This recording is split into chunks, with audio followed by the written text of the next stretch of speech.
नमस्कार मंडळी, गॉसिप गर्लच्या आजच्या नवीन पॉडकास्टमध्ये पुन्हा एकदा तुम्हा सर्वांचं खूप खूप आणि मनापासून स्वागत आहे. फुलपाखरू छान किती दिसते, फुलपाखरू. ग बाई, पाखरू बोल ग बाई, फुलपाखरू काय असतं? कशाला पण काय फुलपाखरू बोलते? त्या फुलपाखराची ना पूर्ण तू इज्जतच घालवली आहे. जसं स्वतःला डिंपल कपाडिया म्हणून डिंपल कपाडियाची घालवली आहेस ना, अगदी तशीच. असं कसं फुलपाखरू वगैरे येतं?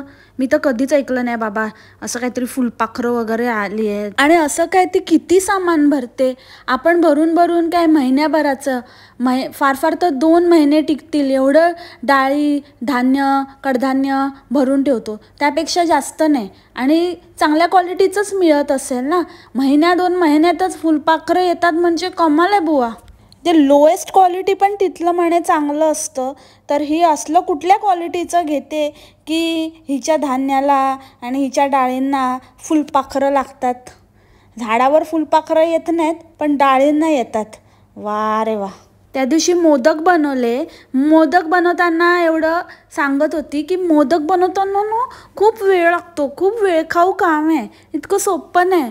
पूर्ण सगळं आटपून आहे ना आरामात बनवायला बसलं पाहिजे, कारण खूप वेळ लागतो. खूपच असं मोदक म्हटलं की एकदम वेळ काढूनच बसायला पाहिजे. मग मन्या काकाकडे काय वेळ आहे का? फुकट्या तिथेच उभा होता अखंड वेळ.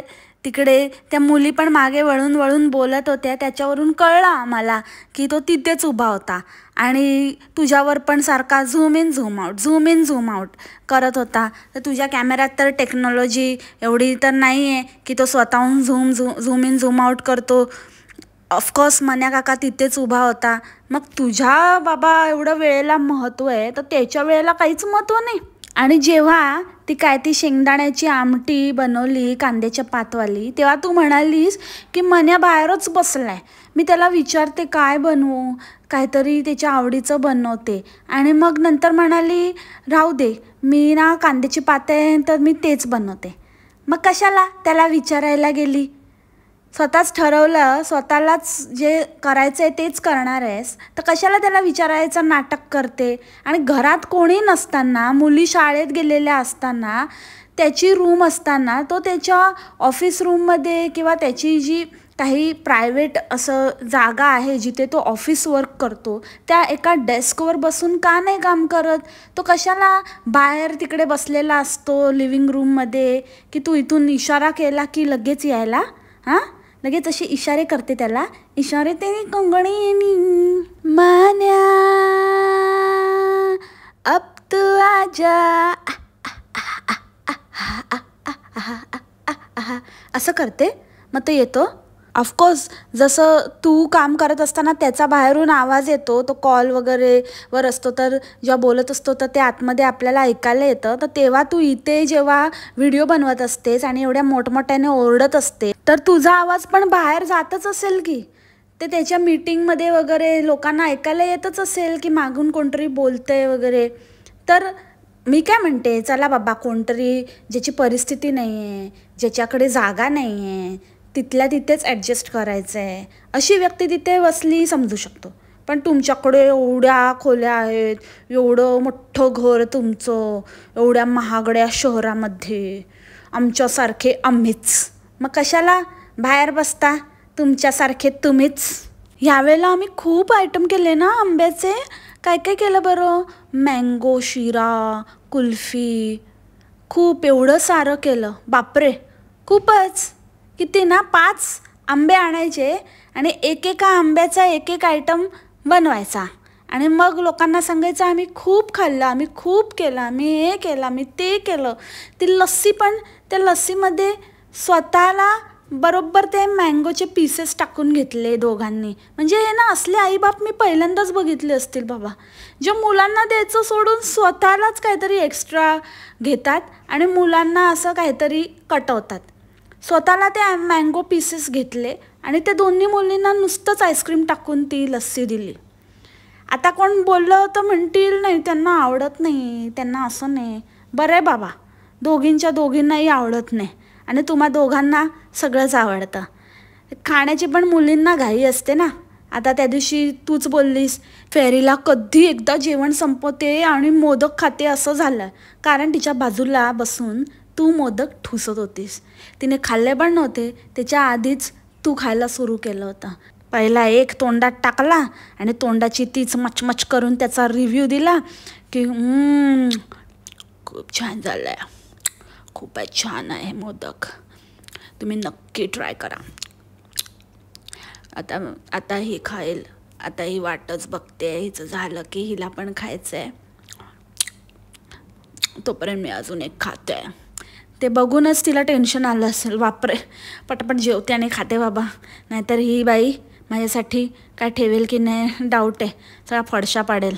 एवढ्या भाकऱ्या केल्या पण एकदम परफेक्ट एकच भाकरी फुगली, ती बरोबर दाखवली. बघा बाबा, मी ही भाकरी फुगवली बघा कशी टम्म फुगली आहे. बाकीच्या भाकऱ्या काय दिसल्या नाहीत बाबा, बाकीच्या फुगल्या नसतील, म्हणून जी फुगली ती परफेक्ट कॅप्चर केली. म्हणायचं कामच ते आहे. आपलं सगळं ऐकते, एकदम सगळं ऐकते. आणि आजकाल तर हाहावर पण एकदम लक्ष ठेवून आहे. हाहाचं तर हिने फारच मनावर घेतलं, म्हणजे फक्त तीच माझी कॉपी करेल का बरं असं, मी पण करणार तिची कॉपी. ती जर माझं एक कॉपी करेल ना तर मी तिच्या 4 गोष्टी कॉपी करणार. आता त्यांच्यामध्ये जुगलबंदीच लागली आहे.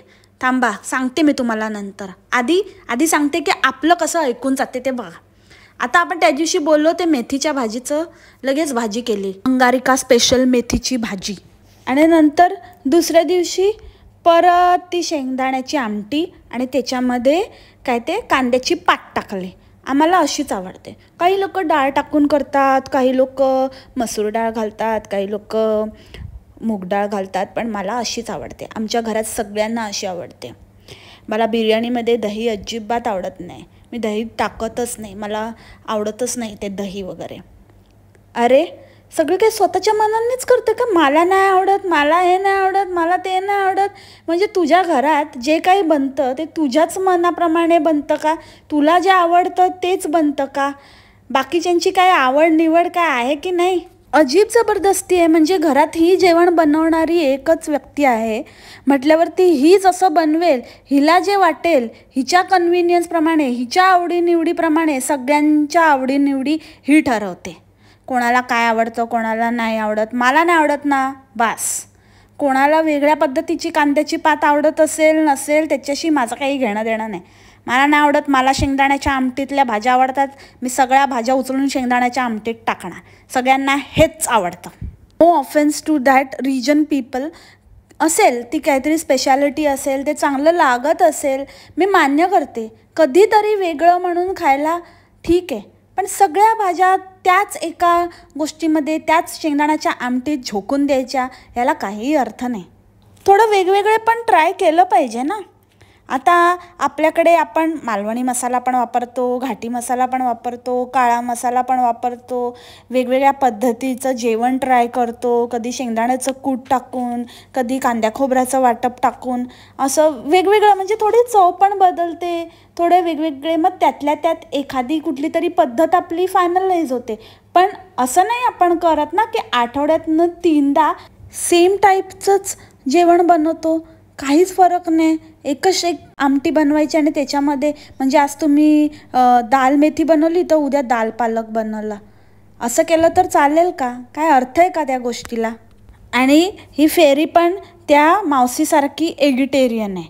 म्हणजे आता तिला इच्छा झाली एग खायची, म्हणून आता तिला, म्हणजे तिला इच्छा नव्हती झाली, हिने तिला जबरदस्ती खायला सांगितलं आहे. म्हणजे ही म्हणाली की मी तिला खायला घालते. मी तिला सांगितलं की आता ती मोठी होते आहे तर तिला प्रोटीनची गरज आहे, तर त्याच्यामुळे एग खाणं जरुरी आहे.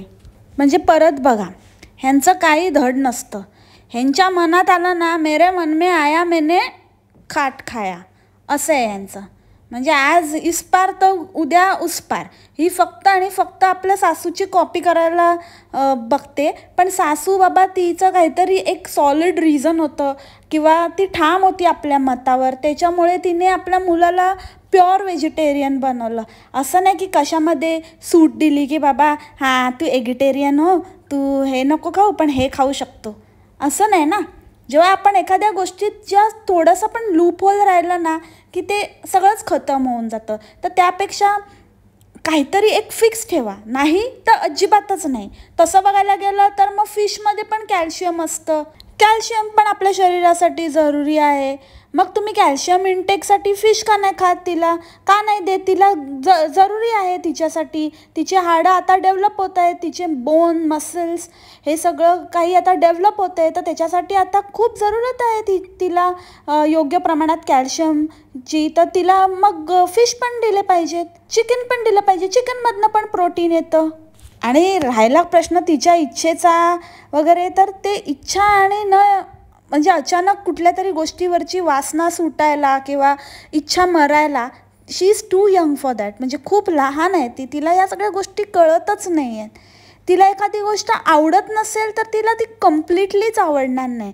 असं नाही की तुझ्या म्हणण्याप्रमाणे थोडंसं आवडेल थोडंसं नाही आवडणार, किंवा तू जे सांगशील ते ती खाणार, ती गोष्ट तिला अचानक आवडू लागेल. जसं आता अंड तिला आवडायला लागलं आहे, अंड खाते ती, पण बाकीच्या गोष्टी तिला नाही आवडत.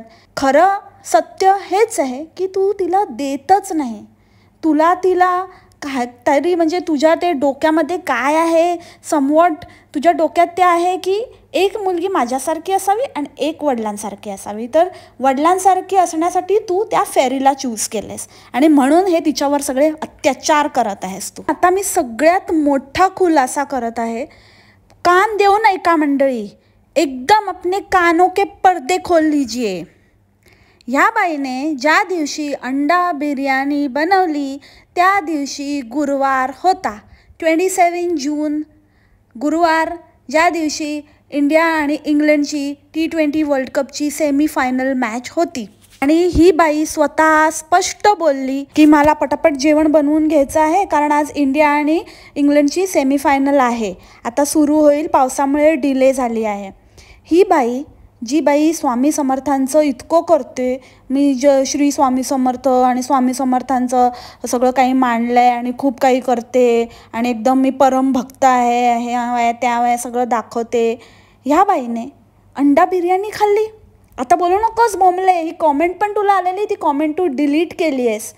त्या दिवशीच तुला ही कॉमेंट आली होती की गुरुवार आहे, गुरुवार होता तरी तू कसं काय अंडा बिर्याणी खाल्लीस? आज तू स्वामींचं इतकं करतेस आणि तू गुरुवारच्याच दिवशी अंडा बिर्याणी खाल्लीस. तेव्हा तू त्या कॉमेंटला रिप्लाय पण केला होतास की मी नाही खाल्ली, ते माझ्या मुलींना खायचं होतं म्हणून मी त्यांच्यापुरतीच बनवली होती. पण तू व्हिडिओमध्ये हे स्पष्ट बोललीस, आमच्या तिघांसाठी मी अंडा बिर्याणी बनवली आहे, थोडी जास्तच बनवली आहे, उद्या ब्रेकफास्टला पण होईल, तर आम्ही तिघी आता अंडा बिर्याणी खाणार आहे आणि मण्यासाठी मी काहीतरी भाजी बनवणार वेगळी. सच a shame, such a shame.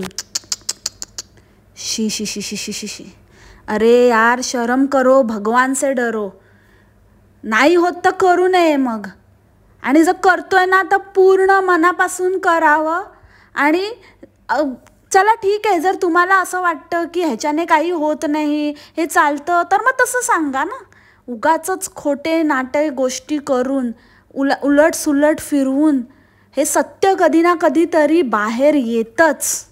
एक खोटं बोललं ना तर ते खोटं लपवायला 100 खोटी अजून बोलावी लागतात. आणि ना प्लीज तुमच्या या फालतूगिरीमध्ये ना देवाला लांब ठेवा. एक रिक्वेस्ट आहे माझी तुम्हा सर्वांना. हे सर्व हे जे फालतू सगळे थर्ड क्लास स्वामी भक्तीवाले लोक आता उचकटून बाहेर येत आहेत ना, त्यांच्यासाठी स्पेशली बोंबले लायकीत राहायचं, समजली का? खोटारडी कुठची. मी नाही खाल्लं, मी त्याच्यासाठी. आणि कोण ब्रेकफास्टला बिर्याणी खातं? काय माणूस आहेस की कोण? मोठे आम्ही हेल्दी खातो, पिझ्झा पण आम्ही व्हीटचा बनवतो, व्हीट फ्लॉरचा बनवतो. जाऊ दे, अन्नाला असं बोलू नये, पण तुम्ही लोक जे खाता ना ते बिलकुल हेल्दी नाही आहे. एक गोष्ट त्याच्यातली हेल्दी नसते, नुसता कचरा भरलाय शरीरामध्ये आणि गप्पा मोठ्या मोठ्या. पर्पल आणि व्हाईट कलरच्या टी शर्टमध्ये सुमो रेसलर वाटत होती. कसला ब्लाऊजच्या फिटिंगचे कपडे घालते काय माहिती. काही म्हणजे काहीही बोलते. पकवायची पण काहीतरी लिमिट असते. काय आपल्याला बोलता येत नाही. आपल्याला जर एखाद्या गोष्टीचं व्यवस्थित ज्ञान नाही किंवा आपल्याला तेवढी नॅक नाही आहे बोलायची, तर त्या विषयामध्ये आपण जास्त आपली अक्कल पाजळू नये. जेवढंच तेवढं बोलावं. की बाबा उन्हामध्ये जेव्हा इथे ऊन वगैरे पडतं तर लोक टाकतात वाळत कपडे, बस एवढंच बोलावं आणि संपवावं, जास्त नॉलेज देऊ नये. काय तर मी इथं ना डिप्रेसिंग वेदर असतं ना, त्याच्यामुळे इकडे असं काही कपडे बाहेर वाळत घालणं वगैरे शक्य होत नाही. अरे डिप्रेसिंग वेदर आणि बाहेर कपडे वाळत घालणं याचा काय संबंध?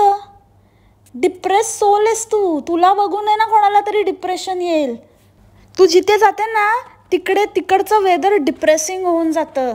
सिम्पल आहे, इथे ऊन नाही पडत, जेव्हा ऊन पडतं तेव्हा लोक बाहेर घालतात कपडे, जेव्हा नाही पडत, जेव्हा पावसाळी वातावरण असतं किंवा स्नो असतो, स्नोफॉल होणार असतो, असं काही क्लायमॅटिक कंडिशन असतात तेव्हा नाही शक्य होत.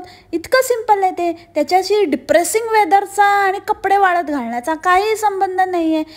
ती टर्म येते म्हणून उगाचच काहीतरी सगळ्याला डिप्रेशनशी जोडायचं का? हां, ऑलरेडी आजकाल तर जरा जास्तच ॲक्सेंट मारायला लागले. हे वॉश, हे वॉश, हे वॉश काय हेच आहेत ते. हे माहिती आहे ना कशाला म्हणतात? नाही माहिती असेल ना तर गूगल कर, कळेल. हे सारखेच झालेत ना म्हणून हे वॉश करायला लागतात तुला.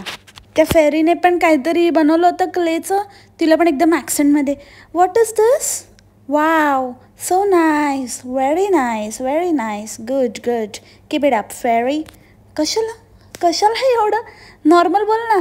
एरवी तर मराठीत बोलत असते ना धेडगुजरीसारखी, तेच बोल तू, तुला तेच शोभतं. उगाचच ॲक्सेंट मारायला जाऊ नको. आणि कुठे पण गेली तर तिकडे उगाचच तिकडच्या लोकांना हॅलो, ते मला तेच आठवतं. ती काजोल आहे ना ह्याच्यातली कभी खुशी कभी गममध्ये, ओ हॅलो मिसेस ब्राईटली, ओ हॅलो शुगर, तशी वाटते मला ही गावठी. तिला तरी येत होतं, ती तरी चांगलं फडाफडा इंग्लिश बोलत होती. पण तुझं इथपर्यंतच आहे, हॅलो हॅलो एवढंच बोलत असते. बस त्याच्या पुढे काहीतरी शिक ऑलरेडी. आणि तुझं ते काय ते सो कॉल्ड एनर्जी बार का चिक्की काय ते बनवलं होतंस ना, तर ते गुळ आहे ना बघूनच कळतो की तो वितळला आहे की नाही. पाक करायचा असतो ना, जेव्हा आपण लाडू बनवतो तेव्हा त्या लाडवासाठी आपल्याला पाक चेक करायचा असतो की बरोबर झाला आहे की नाही रेडी. तर तेव्हा ते तसं चेक करतात पाण्यात टाकून. जर तुला फक्त तो वितळवायचा होता, जर पाक नव्हता करायचा, गूळ वितळला आहे की नाही, इतकी सिंपल गोष्ट नुसतं बघूनच कळते. जेव्हा त्याचं असं लिक्विड फॉर्म झालेलं दिसतंय ना, त्याचा अर्थ तो वितळला आहे, हे तर कोणालाही कळतं. जर तुला पाक नव्हता करायचा, तुला फक्त वितळलेला चेक करायचा होता, तर ते कशाला त्याच्यामध्ये टाकून वगैरे एवढं मोठं काहीतरी मोठी आपली एकदम शेफिणबाई असल्याचा आव आणते ग. ये सब है ना मैं चौथी में करती थी, समझी ना, ज़्यादा पका मत, चल निकल निकल ऑडियन. आणि माय गॉड दॅट क्रिकेट मॅच म्हणजे आजच्या ना पॉडकास्टची हायलाईट आहे. म्हणजे इतकं आपल्याला जे असं छान वाटत होतं आणि खूप असं हॅपी फिलिंग आणि जे काय असं खूप छान असं वाटत होतं ना, ते लिटरली म्हणजे हिचं रील आहे ना डोळ्यासमोर आलं आणि सगळा मूडच ऑफ झाला. आणि ते व्लॉग बघून तर एकदम सत्यानाश. एकतर काय ती कारणं सांगितली बापरे, की आम्ही सीट्स बुक्स केल्या नाहीत कारण तिथे सीट्स बुक्स कराव्या लागतात. अगं सीट बुक कराव्या लागतात, बुक्स काय कराव्या लागतात, आणि ते का नाही केल्या त्याचे कारणं तर बापरे अशी डेंजर कारणं दिली ना, की असं आम्हाला ना घरीच असं मन्या म्हणाला नाही घरीच आवडतं, आम्हाला ना जायचं नाही आहे. आणि मी ना असं इमोशनल होते किंवा मी ना अशी जोरजोरात ओरडते. ज्यांनी ते रील्स म्हणजे ह्यांच्या ज्या फ्रेंड्सनी वगैरे अपलोड केले ते जर तुम्ही बघितले असतील, अजूनही आहेत त्यांच्या इन्स्टा पेजवर, ते जर तुम्ही बघाल तर ह्यांच्यापेक्षा जबरदस्त गोंधळ त्यांनी घातला होता तिकडे. लाईक म्हणजे दे वर एन्जॉईंग टू द फुलेस्ट. आणि सगळेजणं असं मस्त एकदम हॅप्पी माहोल होता, सगळेजणं आपला आनंद एक्सप्रेस करत होते, खूप जोरजोरात ओरडत होते, चिअर करत होते, लहान मुलं एन्जॉय करत होती. तर मला नाही वाटत की तिथे काही एकदम सोफॅस्टिकेटेड लोक बसले होते आणि अजिबातच काही एक्सप्रेस करत नव्हते, असे एकदम असे स्टाईलमध्ये टाळ्या वगैरे वाजवत होते, असं काहीच नव्हतं. एकदम थरोली एन्जॉय करत होते. मग ही काय कारणं सांगते फेकाडी. अगेन किती खोटं बोलते ग, किती खोटं बोलते. सिम्पली तू सांग ना की आम्हाला नव्हतं जायचं, आम्ही नाही गेलो, आम्ही काय तुला जबरदस्ती करणार नाही जा जा जा करून. पण ही फालतूची कारणं देते ना, ते बंद कर, चुबस चप. आणि ते रडायचं तर नाटकच करू नको. डोळ्यात एक थेंब नव्हता, एक अश्रूचा काही थेंब पण नाही. आणि रडायला आलं आहे आणि तो मन आहे तो हसतोय का रडतोय तेच कळत नव्हतं. तो पण इतके ना ओव्हर ॲक्टिंगचे ना साला तुमच्या ना त्या व्लॉगचे ना पूर्ण तुमचा रेव्हेन्यूच कट करून टाकला पाहिजे. कसला थर्ड क्लास व्लॉग बनवला. तच आता बोलली असती एवढं इमोशनल आहे ना तर दुसऱ्या ठिकाणी कुठेतरी इमोशन दाखवायचं होतं. तिथे तर नाही कधी इमोशन्स येत तुझे, तेव्हा तर एकदम स्ट्रॉंग बनते. आणि त्याला पण एकदम शिकवून ठेवलं आहे, पडवून ठेवलं आहे. तेव्हा तर तो एकदम पत्थर दिल दगडाचा झाला आहे. पण नको तिकडे त्याच्या डोळ्यातनं पाणी बिणी येतं. चल लावे चल चल. यांना ना काहीतरी असं ना बॅन लागला पाहिजे. लाईक यूट्यूबने किंवा इन्स्टावाल्यांनी ना असं काहीतरी केलं पाहिजे. या अशा ना क्रिंज आंटीजना क्रिंज रील्स बनवण्यापासून रोखलं पाहिजे. नाहीतर हे ना आपलं जे उत्साह असतो, आपली जी एन्थुझियाझम असतो, आपलं जे असं काही एनर्जी लेवल असते ना ती ह्यांना बघून ना आपला सगळ्या मूडची ना सत्यानाश होऊन जातं ना. मी दुसरं काहीतरी वर्ड यूज करणार होती पण नाही बाबा, मी तो एकदम चांगली मुलगी आहे ना, एकदम संस्कारी, त्याच्यामुळे मी नाही असं बोलत. म्हणून ते थोडं जेंडरचा म्हणजे मूडची ना असं बोलून मग मी ते चेंज केलं. त्याच्यामुळे ते असं झालं आहे. समजून घ्या मंडळी. समज रहा ना. ही भावनाओं को समजो मंडळी. आणि राहिली गोष्ट ते कुठे गेलेली जिथे काय समोसा आणि वडापाव आणि हे ते खाल्लं तर हिची कोणतरी नवीन ओळखीची झाली आहे. मी तुम्हाला बोलली होती ना लास्ट टाईम की आता कोणतरी नवीन बकरा सापडला आहे जी आता नवीनच आली आहे. तर तिला हिच्याबद्दल जास्त काही माहिती नाही आहे. जसं कळेल तर बघू आता पुढे काय होतं. आगे देखो होता आहे क्या. पण आता सध्या ती नवीन आहे. ते तीच होती हिच्याबरोबर जायची यायची ट्रॅव्हलमध्ये ते लेझिम प्रॅक्टिसला वगैरे.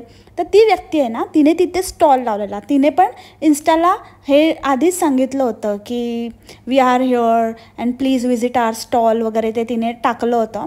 तिथेच ही गेली होती. अर्थात आता ज्याने त्याने काय खावं काय नाही खावं, किती पैसे खर्च करावे हा ज्याचा त्याचा प्रश्न आहे. त्याच्यामुळे मी त्याच्यावर काही विशेष टिप्पणी करत नाही आहे इथे. पण ते जे लूक आणि समर लूक वगैरे स्वतःचा दाखवला ते कुठून कॉपी केलं माहिती आहे ना तुम्हाला. तेच ते बरोबर सही पकडे. ते दाखवते ना आपल्या मुलींचा लूक. हा मुलीचा म्हणजे मुलींचा नाही, तिला एकच मुलगी आहे. हां, तर तिचा लूक दाखवते ना की हिला पण मी असंच रेडी करते समरमध्ये वगैरे. तर ही पण सेम कट कॉपी पेस्ट. आणि स्वतःचा पण टेस्ट. मला असं फ्लोई ड्रेस आवडतात वगैरे वगैरे वगैरे. हे सगळे ना उधर से ढापे आहे. आणि अजून एक मन्या म्हणाला की त्याला लूक नाही दाखवायचा आहे. मन्याला आवडत नाही. म्हणजे ना आता ते कसं आहे असे पुरुषांना काय दाखवायचं ना, हे पण एकदम डिट्टो माहिती आहे ना तुम्हाला मंडळी. ते तिथे गेले होते ते हॉटेस्ट ठिकाणी कुठलं तरी कॅलिफोर्नियामधलं हॉटेस्ट प्लेस. आणि तिकडे जाऊन सेम डायलॉग हाने मारलेला सेम हिने पण दाखवला. मेरा भी मन्या असली मर्द है, उसको भी बाकी मर्दों की तरह ना ऐसा लुक वुक दिखाना पसंद नहीं है. आधी तर बरा टुनटुन उड्या मारत यायचा कांगारूसारखा. आता नाही अचानक त्याला साक्षात्कार झाला की तो मर्द आहे, मर्दगडी. मी नाही दाखवणार माझा लुक. आली मोठी शाणी फेकाडी. चल किती खोटं बोलते. चांगलं लक्षात ठेवलं आहे मी. आणि ना चांगलंच आता मंडळी तुम्ही पण लक्षात ठेवा. गुरुवारी बिर्याणी हिने खाल्ली आणि हिने कबूल केलं की ही पण खाणार होती. हिचा पण वाटा आहे. आम्ही तिघं खाणार आहोत हे बोलले. मी परत रिपीट करते. आणि हिच्या भक्तांनो अंधमंदांनो, ही आहे तुमच्या बोंबलीची रियालिटी. आमची बोंबलताई संस्कार जपते म्हणे. इंडियन आणि इंडियाचं रिलिजन काय बोलतात ते कल्चर तिकडे फॉलो करते आणि असं करते आणि तसं करते. कसले काय सगळं काही व्लॉगसाठी आणि तिथेच पकडली जाते. आम्ही आहोत, आम्हालाच धाडलं आहे. मावशीने सांगितलं ना आम्हाला धाडलं आहे. आम्ही देवदूत आहोत. सप्पे करडी नज़र रखते हम. अब तुम्हारा मेरे चुंगल से बचना मुश्किल ही नहीं, नामुमकिन है बोंबल. रादर एव्हरीवन क्रिंज व्लॉगर्स आणि फेकाडे व्लॉगर्स, देवाधर्माच्या नावाने लोकांना उल्लू बनवणारे व्लॉगर्स. माय आयज ऑन यू. चला तर मग मंडळी, याच नोटवर आजचं पॉडकास्ट इथेच थांबवते. आय होप तुम्हाला आवडलं असेल आणि आय होप मी सगळे पॉईंट्स मॅक्सिमम कवर केले असतील. काय राहिलं तर मला कॉमेंटमध्ये नक्की कळवा. भेटूया आपल्या नवीन पॉडकास्टमध्ये उद्याच्या भागात नवीन विषयासोबत. तोपर्यंत खा प्या मस्त राहा आणि स्वस्त राहा. Take care. बाय. मासलामा.